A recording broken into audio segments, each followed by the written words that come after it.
Welcome all. आज हम देखने वाले हैं सोलार सेल और फोटोवोल्टाइक सेल। देखो, बेसिकली ये क्या करता है, it converts light energy into electrical energy. Light incident होगा, उसे इलेक्ट्रिकल एनर्जी में कन्वर्ट करने का काम सोलार सेल करता है। देखो, इसका टिपिकल कंस्ट्रक्शन किस प्रकार से रहने वाला है। इसके सबसे ऊपर एक एंटी रिफ्लेक्टिंग कोटिंग रहेगा, ठीक है। इसके बाद ये ऊपर is emitter part which is an side, और नीचे बड़ा बेस रहेगा पी साइड, और नीचे और एक कॉन्टैक्ट सरफेस रहेगा which is called as rear contact. जो ऊपर वाला कॉन्टैक्ट है it is called as front contact.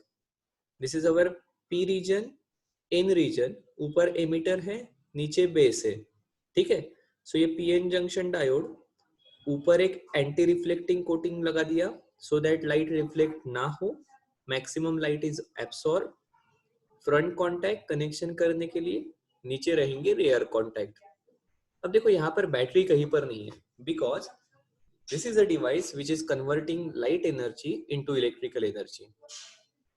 क्या कहा है, the N side of solar cell is thin so that light incident on it reaches the depletion region where electron hole pair is generated। ये जो ऊपर का N region है ये इतना थीन है कि ये जो लाइट है ये इंसिडेंट होगा ऑन डिप्लीशन रीजन पर, बैरियर रीजन में। ये कुल मिलाकर होगा क्या, देखो, ये जो सनलाइट है आपको पता है it carries energy with it in the form of photon. ये फोटोन यहाँ पर इंसिडेंट होगा। अब रीजन बीइंग वेरी थिन, ये फोटोन डिप्लीशन रीजन के पास जाएगा एंड वो अपनी एनर्जी यहाँ पर इलेक्ट्रॉन होल पेयर को ट्रांसफर करेगा। बाय गेनिंग एनर्जी ये इलेक्ट्रॉन होल पेयर सेपरेट हो जाएगी, और फिर आपको पता है ये एमिटर और ये जो बेस है एन साइड और पी साइड है, यहाँ पर डिप्लीशन रीजन है, यहाँ पर इंट्रिंसिक फील्ड है। ये एन साइड का पोटेंशियल पॉजिटिव होता है, पी साइड का निगेटिव होता है, तो ये इलेक्ट्रॉन इसके तरफ खींचा जाएगा, बेस के तरफ होल खींचा जाएगा, और इस प्रकार से इलेक्ट्रॉन होल पेयर सेपरेट हो जाएगी। धीरे धीरे क्या होगा, ऊपर वाले रीजन में इलेक्ट्रॉन का कॉन्सेंट्रेशन बढ़ेगा, नीचे वाले रीजन में होल्स का कॉन्सेंट्रेशन बढ़ेगा। बिकॉज ऑफ इंट्रिंसिक फील्ड वो सेपरेट हो गए, और फिर आपको हायर पोटेंशियल और लोअर पोटेंशियल वाले पॉइंट मिलेंगे। अगर इनके बीच में कोई लोड रेजिस्टेंस, कोई डिवाइस कनेक्ट करते हैं, तो फिर यहाँ से इलेक्ट्रॉन्स का फ्लो होगा, करंट फ्लो होगा। करंट मिला मतलब आपको इलेक्ट्रिकल एनर्जी मिली, ठीक है। देखो वर्किंग किस प्रकार से है, यही हमने कहा है। एन रीजन अभी यहाँ पर एक्सप्लेन करने के लिए इसे बड़ा दिखाया है, बट एक्चुअली एन रीजन हमारा छोटा रहता है, पी रीजन बड़ा रहेगा। This is front contact. So when light is incident on solar cell, the following sequence of event takes place. Electron hole pair are generated in the depletion region of p-n junction. These are photo generated carriers. पहले क्या था, electron और holes मिलाकर positive negative charge neutralise होते थे और वो एक बॉन्ड फॉर्म करते थे। अब आपने उसे एनर्जी दी और सेपरेट कर दिया। एक पॉजिटिव चार्ज कैरियर, एक नेगेटिव चार्ज कैरियर जनरेट हुआ। ये लाइट के कारण होते हैं, इसलिए इनको कहा जाता है फोटो जनरेटेड कैरियर।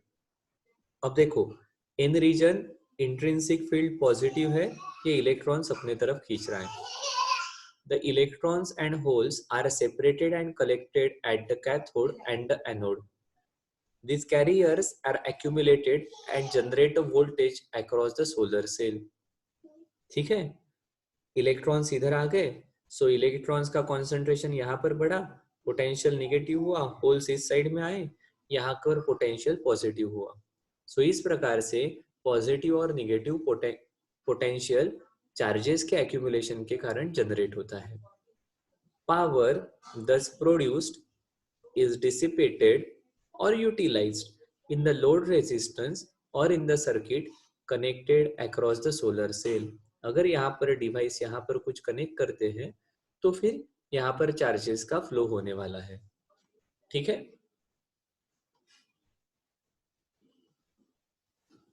अब दिस इज टिपिकल कैरेक्टरिस्टिक्स। अब देखो ये आपको 4 क्वाड्रेंट में मिलेगी बिकॉज यहाँ पर आप एक्सटर्नल सर्किट नहीं जनरेट, एक्सटर्नल सप्लाई नहीं देते हो, यहाँ पर एक्चुअली पोटेंशियल डिफरेंस डेवलप्ड होता है।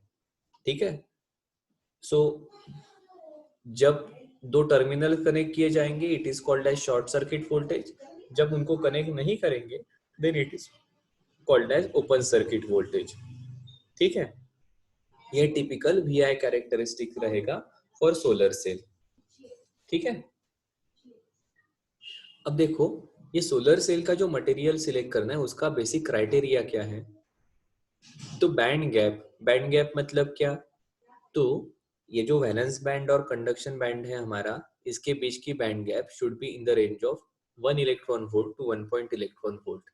मतलब फोटोन आने के बाद जितनी एनर्जी मिलने वाली है उतने एनर्जी में इलेक्ट्रॉन होल पेयर जनरेट होनी चाहिए, इसलिए ये बैंड गैप उस रेंज में हमें चाहिए। हाई ऑप्टिकल एब्सॉर्प्शन, जितना लाइट आ रहा है मैक्सिमम लाइट एब्सॉर्ब होना चाहिए। इलेक्ट्रिकल कंडक्टिविटी अच्छी चाहिए और ऑब्वियसली ये मटेरियल इजीली अवेलेबल होना चाहिए। ठीक है। अब यहाँ पर हम जो ऊपर कोटिंग लगाते हैं, इसके पहले वाले हमने डायग्राम में देखा था, ये यहाँ पर जो ऊपर कोटिंग लगाते हैं यहाँ पर हमारा मेन पर्पस होता है कि इंफ्रारेड रेडिएशन जो है, जो बेसिकली हीट प्रोड्यूस करते हैं, उनको रिफ्लेक्ट करना। ठीक है। Excuse me.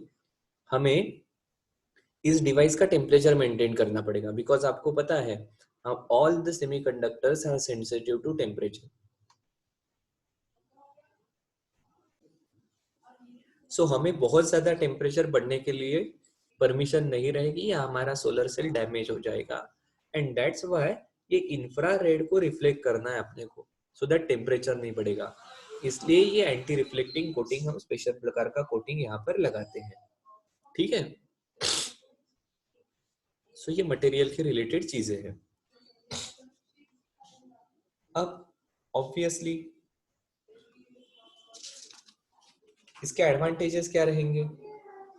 सो आपको पता है सोलर सेल कहाँ यूज होता है, हमारे घरों के ऊपर। बेसिकली लाइट रेडिएशन को, सोलर रेडिएशन को इलेक्ट्रिसिटी में कन्वर्ट करने के लिए। इनको और कहाँ पर यूज कर सकते हैं, इनको हम यूज कर सकते हैं हमारे इन्वर्टर को चार्ज करने के लिए। रिमोट लोकेशन जो है वहां पर इलेक्ट्रिसिटी सप्लाई पहुंचाना अगर मुश्किल है तो ऐसे जगह ये फोटोवोल्टाइक सेल, सोलर सेल काम में आएंगे। और साथ ही लक्स मीटर इंटेंसिटी मेजर करने के लिए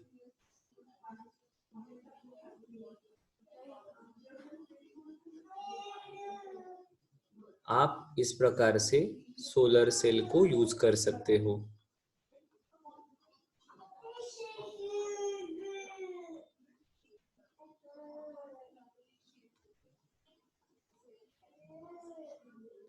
power supply at remote location.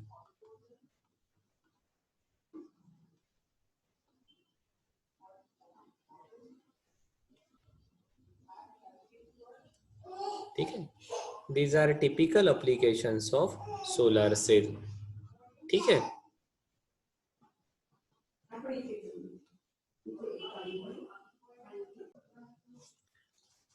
हमारा next PN junction semiconductor device है लाइट एमिटिंग डायोड। ठीक है। अब जैसे ही यहाँ पर कहा है कि दीज आर लाइट एमिट करने वाले हैं, इसके पहले हमने फोटो डायोड देखे थे जो लाइट को सेंस करने वाले थे, लाइट की एनर्जी ले रहे थे। ठीक है। और सिग्नल बताते थे, लाइट को सेंस करते थे। These are diode which are emitting light. ठीक है। इसलिए आप यहाँ पर देख रहे हो कि ये जो हमारा सर्किट सिंबल है यहाँ पर रेज आउटवर्ड है, ये लाइट एमिट करने वाले हैं। इसका कंस्ट्रक्शन कैसे रहेगा। सो एक पॉजिटिव टर्मिनल है, एक नेगेटिव टर्मिनल है।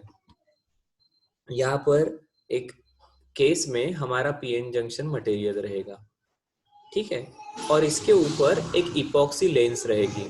सो एक्चुअली हम क्या करने वाले हैं कि यहाँ से जो लाइट रिफ्लेक्ट होगा वो सभी डायरेक्शन में यूनिफॉर्मली जाना चाहिए, ठीक है। इसके लिए यहाँ पर ये इपॉक्सी लेंस का कवर लगाते हैं। अब यहाँ पर ये जो एनोड है, पॉजिटिव टर्मिनल है, ये लॉन्ग रहेगा, कैथोड जो है वो शॉर्ट रहेगा। सो आप एलईडी को अगर हाथ में लेते हो तो पॉजिटिव टर्मिनल कौन सा, निगेटिव टर्मिनल कौन सा, ये आपको आइडेंटिफाई करना है। तो देखना जो टर्मिनल लॉन्ग रहेगा दैट इज पॉजिटिव टर्मिनल। आजकल 2 की जगह 3, 4, 5 ऐसे अलग अलग प्रकार के टर्मिनल के एलईडीज भी आते हैं। बेसिकली ये 3, 4, 5 टर्मिनल का एडवांटेज ऐसा है, एक ही डिवाइस से आप डिफरेंट कलर के रेडिएशन एमिट कर सकते हो, ठीक है। अब देखो इनका वर्किंग मेनली कैसे है। सो ये जो एन रीजन है हमारा, इस एन रीजन को हम हेवीली डोप करेंगे कंपेयर टू पी रीजन। अब एन रीजन मतलब ज्यादा इलेक्ट्रॉन्स है, ठीक है, और इसे कनेक्ट किया जाएगा फॉरवर्ड बायस कंडीशन में। किस प्रकार से कनेक्ट किया जाएगा?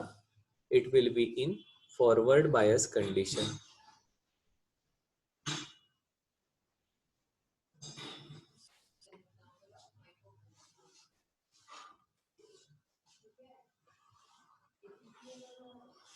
ठीक है,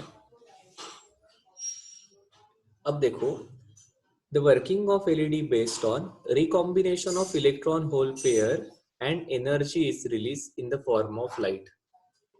सोलर सेल में क्या हो रहा था, लाइट आता था, एनर्जी मटेरियल एब्सॉर्ब करता था और इलेक्ट्रॉन होल पेयर जनरेट होती थी, ठीक है। यहाँ पर उसके एग्जैक्टली अपोजिट होगा, इलेक्ट्रॉन होल पेयर का रिकॉम्बिनेशन होगा, एनर्जी रिलीज होगी, एनर्जी रिलीज होगी in the form of photon, और फिर ये एनर्जी फोटोन के फॉर्म में, दैट इज रेडिएशन के फॉर्म में बाहर निकलेगी। आप कहोगे लाइट इमिट हो रहा है, ठीक है। Holes from valence band and electrons from conduction band will recombine, ठीक है। The LED is manufactured in such a way that emitted light is not reabsorbed in the material। इस मटेरियल में ही जो रेडिएशन है वो फिर से एब्सॉर्ब नहीं होने चाहिए, इस प्रकार से इस एलईडी को बनाया जाएगा। देखो किस प्रकार से कंस्ट्रक्शन है। P region is connected to positive terminal, N region is connected to negative terminal, forward bias condition। N region is heavily doped, so electrons काफी ज्यादा है। So होगा क्या, इस N रीजन के इलेक्ट्रॉन्स ये जाकर यहाँ पर P रीजन में होल के साथ कंबाइन होंगे। अब इस डिप्लीशन रीजन में ही ये होने वाला है। अब ये रिकॉम्बिनेशन हो गया इलेक्ट्रॉन होल पेयर का, तो जो एनर्जी रिलीज होगी that will be emitted in the form of light, ठीक है। अब यहाँ पर खासियत ऐसी है, डिपेंडिंग ऑन मटेरियल किस प्रकार से ये हमारा पीएन जंक्शन बना है, इस रिकॉम्बिनेशन में जो एनर्जी एमिट होने वाली है वो डिपेंड करेगी, वो फिक्स रहेगी। सो यहाँ से जो निकलने वाला लाइट है वो एक ही वेव एक्सक्यूज मी, यहाँ से निकलने वाला जो लाइट है वो एक ही वेवलेंथ का, एक ही कलर का रहेगा। This will help us in giving monochromatic light, ठीक। क्या एडवांटेजेस है? सो एक तो इसका हम ग्राफ देख सकते हैं, V I characteristics. It is in normal forward bias condition में जैसा ग्राफ रहेगा वैसा, वोल्टेज जैसे बढ़ते जाएगा वैसे करंट बढ़ते जाएगा। This is forward current in milliampere, heavily dope भी है, ठीक है। So advantages of LED are that these are very energy efficient devices, more light output for lesser electrical power। LEDs are now capable of producing 135 lumens per watt। पर VAT, एक VAT power consumption में 135 lumens इतनी intensity वाले light भी produce होते हैं आजकल। Long life time, ठीक है, इस एलईडी की लाइफ टाइम 50,000 आवर्स से भी ज्यादा रहेगी अगर ठीक से मैन्युफैक्चर करते हैं तो। सबसे इंटरेस्टिंग बात, ना यहाँ पर कोई फिलामेंट है ना कोई ऐसा पार्ट है, दिस आर सॉलिड स्टेट। इसके कारण ब्रेक होना वगैरह इस प्रकार की कोई टेंशन नहीं है। दिस आर वेरी रग डिवाइसेस। आपको पता है ये इंस्टेंटेनियस काम करते हैं, ठीक है। जैसे रिकॉम्बिनेशन हुआ एनर्जी रिलीज होगी in the form of photon, तुरंत आपको लाइट मिलेगा, ठीक है। So there is no warm up period, LED start emitting light in nanoseconds. Excellent color rendering. Colors produced by LED do not fade out, making them perfect for displays and retail application. Colour किसके ऊपर depend है? जो energy release होने वाली है उस wavelength पर। अब ये एनर्जी रिलीज होना इलेक्ट्रॉन एंड होल्स के कॉम्बिनेशन पर डिपेंड है। सो अभी इलेक्ट्रॉन होल्स का कॉम्बिनेशन ये तो कुछ चेंज होने वाला नहीं है। सो इसके कारण जो लाइट एमिट होगा, जो कलर रेंडरिंग होगा, वो समय के साथ चेंज होने वाला नहीं है। ये एनवायरमेंटल फ्रेंडली है बिकॉज मर्क्यूरी या हैजर्डस मटेरियल नहीं है, और brightness and colour of the light emitted can be controlled, ठीक है। डिसएडवांटेजेस क्या है? तो blue light, hazardous blue light quality, ये टेम्परेचर पर डिपेंड करेंगे। सेमीकंडक्टर का सबसे बड़ा प्रॉब्लम ये है कि टेम्परेचर वेरिएशन इनको अफेक्ट करता है। वोल्टेज सेंसिटिव भी है एंड इनिशियल कॉस्ट ज्यादा है। कहाँ कहाँ यूज होंगे? So burglar alarm, counters, optical communication, mobile screen, display of electronic devices included television, indicators, even हमारे घर में स्ट्रीट लाइटनिंग में, ठीक है। और not only that, it is very good source of monochromatic light. जैसे example, when LED is manufactured using aluminium gallium arsenide, it emits infrared radiation. Burglar alarm के बड़े काम का है, ठीक है।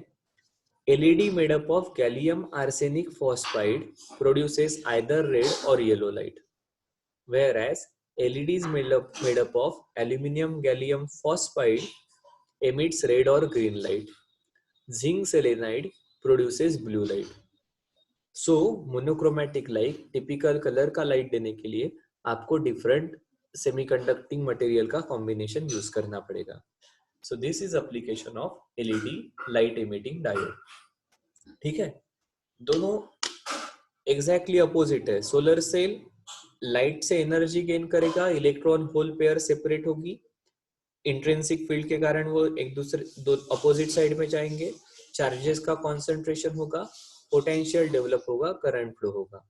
एलईडी में हेवीली डोप एन रीजन है, इलेक्ट्रॉन होल पेयर कंबाइन होगी, एनर्जी रिलीज होगी in the form of photon, जो लाइट के फॉर्म में आपको दिखाई देगी, ठीक है।